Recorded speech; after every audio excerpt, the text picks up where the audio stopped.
अगर one nation one election का bill संसद से पास हो जाता है तो देश को इसका क्या फायदा होगा, आइए बताते हैं। 2018 के लॉ कमीशन की रिपोर्ट के मुताबिक लोकसभा विधानसभा चुनाव एक साथ कराने से पैसों की बचत होगी, प्रशासनिक व्यवस्था और सुरक्षा बलों पर बोझ कम होगा, सरकारी नीतियों को समय पर लागू किया जा सकेगा। चुनाव के लिए बार बार आचार संहिता लागू नहीं होने से विकास के काम प्रभावित नहीं होंगे। प्रशासनिक मशीनरी चुनाव से ज्यादा विकास के कामों पर ध्यान दे सकेगी। इसके अलावा मतदाता को सरकार की नीतियों और कार्यक्रमों को राज्य और केंद्र दोनों के स्तर पर परखने का मौका मिलेगा। इधर संसद के विशेष सत्र की खबर सामने आई, उधर सियासी गलियारों में हलचल तेज हो गई। दिल्ली से लेकर मुंबई तक विपक्ष के नेताओं ने अपने अपने बयानों से राजनीतिक माहौल गरमा दिया। इंडिया अलायंस के नेताओं ने कैसे सरकार की मंशा पर सवाल उठाया, इस पॉलिटिकल रील से देखिए आप।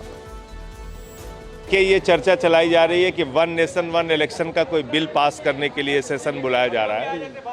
निश्चित रूप से ये एक मोदी जी की घबराहट साफ तौर पे दिखाई पड़ रही है। 3 राज्यों के चुनाव बीजेपी हारने जा रही है, जिससे ये वन नेशन वन इलेक्शन की बात कर रहे हैं। गणेश चतुर्थी खास करके महाराष्ट्र के लिए वो एक बहुत इम्पोर्टेंट हिंदू फेस्टिवल है।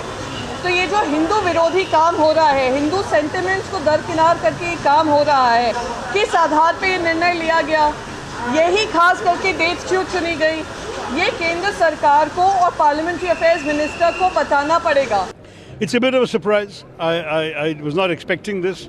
We don't know what the government wants to do. One rumor is maybe the government wants to dissolve the Lok Sabha and call elections early because they are afraid of losing in 5 states in November, December. क्यों बुलाया गया है? और ये budget session, monsoon session तो हो चुका है, तो सितंबर में दूसरा सेशन, क्या ऐसी अर्जेंसी है? सरकार इसके बारे में जानकारी देगी।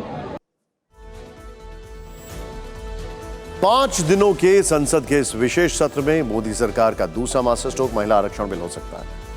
अगर महिला आरक्षण बिल सदन में पेश हुआ तो बहुत बड़ा कदम होगा। दशकों से इसकी मांग उठती रही है। ऐसे में अगर ये विधेयक पारित हो गया तो पूरी संसद की तस्वीर बदल जाएगी। राजनीति में महिलाओं के लिए आरक्षण का मुद्दा ब्रिटिश शासन के दौरान 1931 में उठा था। तब कुछ आंदोलनकारियों ने इस बारे में ब्रिटिश सरकार को चिट्ठी लिखी थी। आजाद भारत में 1971 में महिलाओं की राजनीतिक स्थिति को लेकर एक कमेटी बनाई गई। 1988 में महिलाओं को पंचायत से लेकर संसद तक आरक्षण देने की सिफारिश की गई थी। इन सिफारिशों के आधार पर संविधान में 73वां और 74वां संशोधन हुआ, जिसके तहत सभी राज्यों को पंचायती राज संस्थानों और शहरी निकायों में महिलाओं के लिए 1/3 सीटें आरक्षित करने का आदेश दिया गया।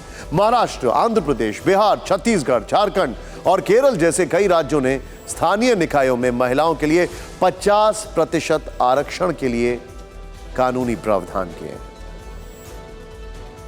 संसद के इस विशेष सत्र में 2 और मुद्दों पर चर्चा हो सकती है। हालांकि विशेष सत्र के एजेंडे के बारे में आधिकारिक तौर पर कुछ भी नहीं कहा गया, लेकिन सूत्रों का दावा कि इसमें चंद्रयान 3 की कामयाबी, G20 की सफल बैठक पर भी चर्चा हो सकती है, क्योंकि G20 शिखर बैठक के 7 दिनों बाद ही यह विशेष सत्र आयोजित होने जा रहा है। सूत्रों के मुताबिक इस सत्र के दौरान G20 के सफल सम्मेलन पर प्रस्ताव पारित किया जा सकता है, जिसमें प्रधानमंत्री नरेंद्र मोदी के नेतृत्व में विश्व में भारत की धमक और बढ़ती साख का जिक्र हो सकता है।